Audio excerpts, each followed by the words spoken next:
the real leaders of this revolution are going to be the ones who really learn how to harness the mystery of the sexual energies in the human body, regardless of gender identity, in service of this deeper spiritual awakening. And I would suggest boldly that part of the task now for the future of spirituality is to reclaim those hidden secrets.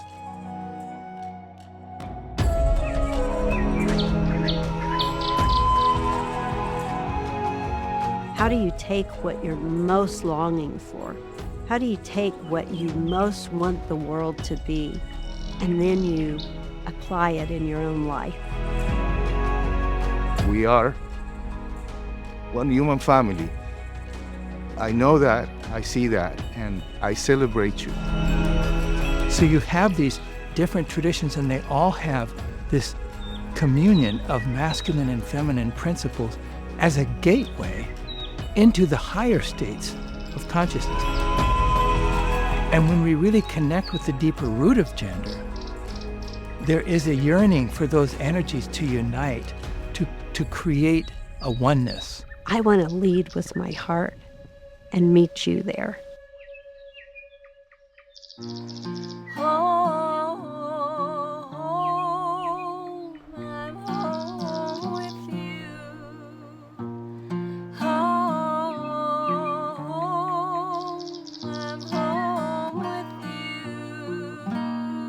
Gender as a vehicle for spiritual realization is really about coming to know the deepest secrets of the human being in our interiority, and then discovering that that is actually a gateway to the infinite. There is no birth.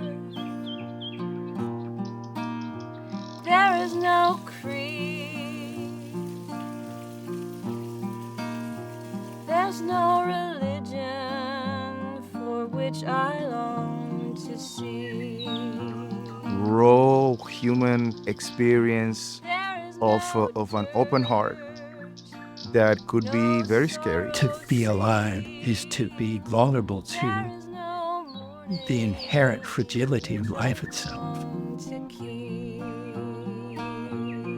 We feel that working with gender and sexuality has the transformative power to actually bring humanity back into the oneness of the human family.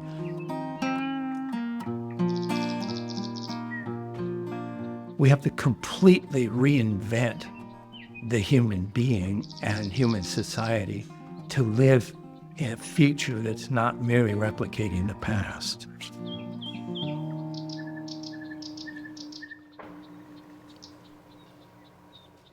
My name is Cynthia Bricks, and we are the co-directors of the Satchana Institute, which has two program areas. One is Gender Equity and Reconciliation International, and the other one is called Dawn of Interspirituality. So you have these different traditions, and they all have this communion of masculine and feminine principles. To be in touch and embrace my feminine energy makes me a better man.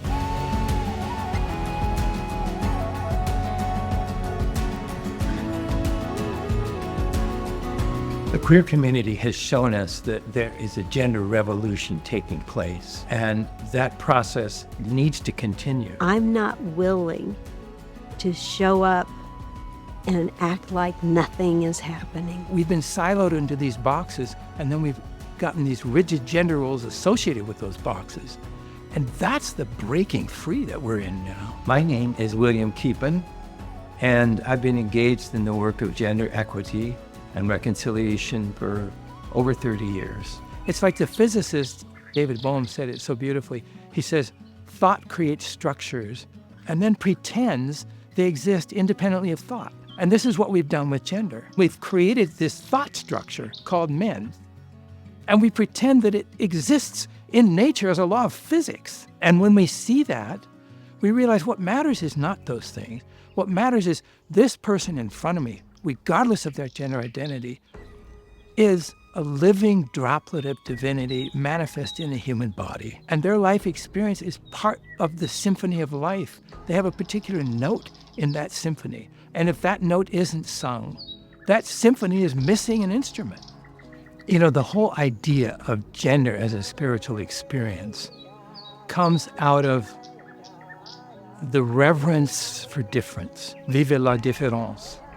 There's something different between masculine and feminine qualities in the physical body, in the sexual organs, in the way of expressing and experiencing. So it's not only the LGBTQ breaking free of rigid heteronormativity, but it's masculinity breaking free of the box that masculinity has been put in, and femininity breaking free of all of those feminine sort of cultural memes and stereotypes that have limited the power of that part of our humanity. And this is also, I think, a practical solution to all of the gender divisions in society. Because, you know, we have men here, we have women there, we have heterosexuals here, we have non-binary people here, and they're all kind of in their different silos. But in fact, each one of these human beings has all of these energies within, and if we can develop skillful practices to relate to them, we can then make these energies will come alive in each one of us. This is not new knowledge. Basically, if you think about creation at the highest level of existence, it's all one. It's just pure oneness. All the mystics across all the traditions agree.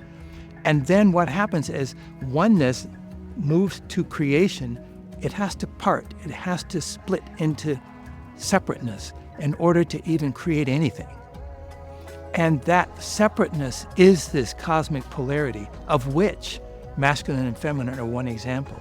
So when you ask, what are some different articulations? In the essence, in the highest essence of Buddhism, everything is an interplay of form and emptiness. And in the beginning of the Bible, when God says, let us create humanity in our image, male and female, that means that the nature of God is inherently a communion of these two principles.